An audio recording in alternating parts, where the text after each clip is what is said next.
بسم الله الرحمن الرحيم. وعن مصعب بن سعد رحمه الله تعالى عنه قال: رأى سعد أن له فضلا على من دونه، فقال رسول الله صلى الله عليه وسلم: هل تنصرون وترزقون إلا بضعفائكم؟ حضرت مصعب بن سعد تابعی ہیں، اپنے والد سعد سے نقل کرتے ہیں۔ ان کے والد سعد یہ صحابی تھے۔ اللہ جل شانہ نے ان کے والد سعد کو بڑی فضیلتوں سے نوازا تھا۔ سخی بھی تھے، بہادر بھی تھے، اونچے اوصاف والے تھے، اونچی صفات والے تھے۔ ایک دفعہ دل میں یہ خیال آیا کہ ان لہ فضلا علی من دونہ، کسی ایسے شخص کے بارے میں سوچ کر جو ان سے سمجھداری میں، سخاوت میں، بہادری میں کم تھا۔ دل میں خیال آیا کہ انہیں ان پر فضیلت اور فوقیت حاصل ہے، انہیں ان کمزور شخص کے مقابلے میں فضیلت اور فوقیت حاصل ہے، جس کی وجہ سے ہی اللہ نے انہیں اتنا نوازا ہے کہ سخی بھی ہیں، بہادر بھی ہیں، دانا اور سمجھدار اور عقل مند بھی ہیں۔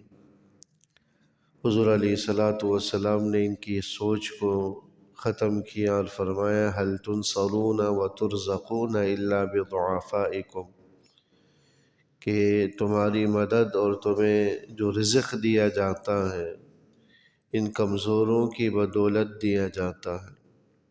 هل تنصرون، کہ کیا تمہاری مدد کی جاتی ہے، وترزقون، اور تمہیں رزق دیا جاتا ہے، الا بضعفائکم، مگر ان کمزوروں کی بنیاد پر۔ یعنی انسان جب کسی کو عطا کرتا ہے تو ضروری نہیں ہے کہ اس کی کسی صفت کی وجہ سے، اس کی کسی خاص وصف کی وجہ سے اللہ نے اسے عطا کیا ہو، بلکہ اس لیے بھی عطا کیا جاتا ہے تاکہ یہ اپنے مال سے کمزوروں کی اور ضعفاء کی مدد کرے، ناداروں مسکینوں کی مدد کرے، اور اس کی وجہ سے اسے عطا کیا جاتا ہے۔ اور جب تک وہ بندہ دوسروں کی مدد میں لگا رہتا ہے، دوسروں سے اپنے آپ کو برتر نہیں سمجھتا، اللہ کی طرف سے مدد معاونت کا سلسلہ چلتا رہتا ہے۔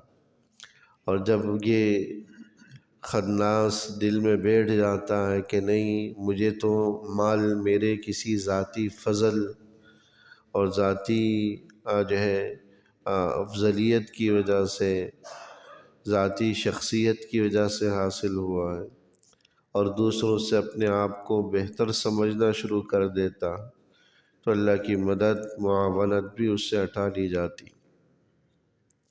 اس لیے ناداروں، مساکین، یا گھر میں کوئی ایسا فرد ہو جو کمزور ہو، رشتہ داروں میں، اعزاء اقرباء اور ملنے جلنے والوں میں جو نادار ہو واقعتاً، تو ان کی مدد معاونت کا آدمی اہتمام کرتا رہے۔ کیا پتہ اللہ اسی کی طفیل جو ہے رزق عطا کر رہا ہو، اور اسی کی طفیل ہماری مدد کی جا رہی ہو۔ اللہ کی طرف سے جو مدد معاونت ہے کمزوروں کی وجہ سے، ضعفاء کی وجہ سے۔ بعض روایات کے اندر آتا ہے کہ دو صحابی تھے، دونوں بھائی، ایک کماتا تھا، محنت مزدوری کرتا تھا، کام میں لگتا تھا، دوسرا جو ہے وہ اصحاب صفہ کا فرد تھا۔ اصحاب صفہ یعنی وہ مساکین صحابہ جو حضور علیہ السلام کی خدمت میں رہتے تھے، وہیں سیکھتے تھے، دین حاصل کرتے تھے، محنت مزدوری کمانا یہ نہیں کیا کرتے تھے، بلکہ مسجد نبوی میں ہی پڑے رہتے، دین سیکھتے۔ ایک طرح سے وہ مدرسے کے طلباء تھے، دین سیکھنے والے۔ تو وہ جو بڑے بھائی جو کماتے تھے، محنت مزدوری کرتے تھے، بار بار ان کو کہتے تھے کہ بھئی تم بھی کوئی کام کر لو، کوئی محنت مزدوری کر لو، کچھ کما لو دو چار پیسے۔ لیکن وہ اپنی دنیا میں اور دین حاصل کرنے میں اور مسجد نبوی میں وقف رہتے تھے، سیکھتے رہتے تھے۔ تو حضور علیہ الصلوۃ والسلام سے انہوں نے شکایت کی کہ میں محنت مزدوری کرتا ہوں، کماتا ہوں، یہ بیٹھا ہوا کھا رہا ہے، کوئی محنت مزدوری کرتا نہیں، کماتا نہیں، آپ اسے کہیے کہ یہ کمائے، محنت مزدوری کر۔ تو اس پر حضور علیہ الصلوۃ والسلام نے یہ جملہ فرمایا تھا کہ هل تنصرون وترزقون الا بضعفائکم، جس کو تم یہ سمجھ رہے ہو کہ یہ محنت مزدوری نہیں کر رہا، یہ مفت کا بیٹھ کر کھا رہا ہے، تو در حقیقت تمہیں جو عطا کیا جا رہا ہے وہ انہی کی بدولت عطا کیا جا رہا ہے، انہی کی بدولت تمہیں یہ آمدن حاصل ہو رہی ہے، کام مل رہا ہے، آمدنی ہو رہی ہے، کما رہے ہو، یہ انہی کی بدولت ہے، انہی کی تو فعل اللہ عطا کر رہا ہے۔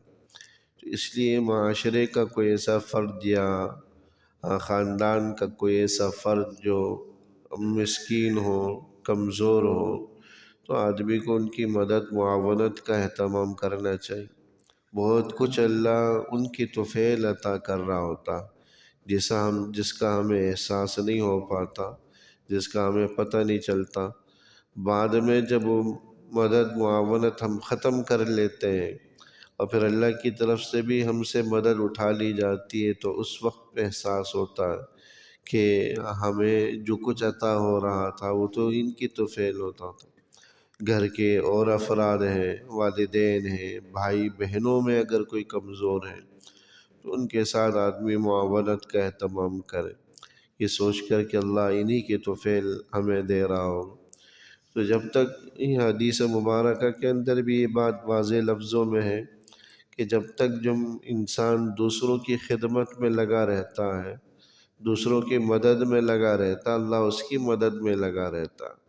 جو زمین والوں پر رحم کرتا ہے، اللہ آسمان والا اس پر رحم کرتا ہے۔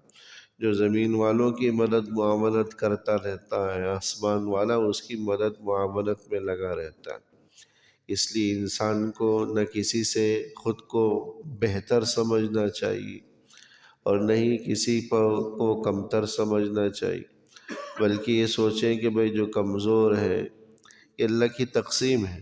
نحن قسمنا بینہم معیشتہم فی الحیات الدنیا، اللہ فرماتا ہے کہ ہم نے تو یہ بس تقسیم کر دی ہے دنیا کی چیزیں، کسی کو کچھ زیادہ دیا، کسی کو کم دیا۔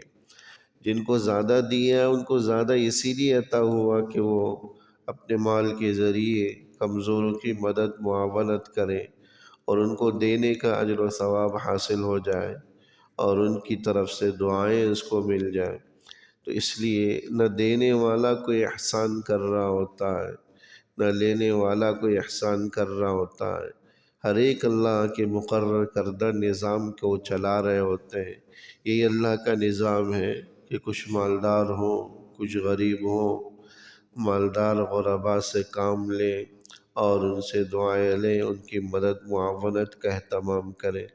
یوں مزید اللہ کی طرف سے مدد معاونت کا اہتمام ہوگا، اللہ کی طرف سے مزید رحمتوں اور برکتوں کے دروازے کھلیں گے۔ اللہ جل شانہ عمل کرنے کی توفیق سے۔ ربنا تقبل منا انك انت السميع العليم وتب علينا انك انت التواب الرحيم، وصلى الله تعالى على خير خلقه محمد وآله وصحبه اجمعين، آمين برحمتك يا رب۔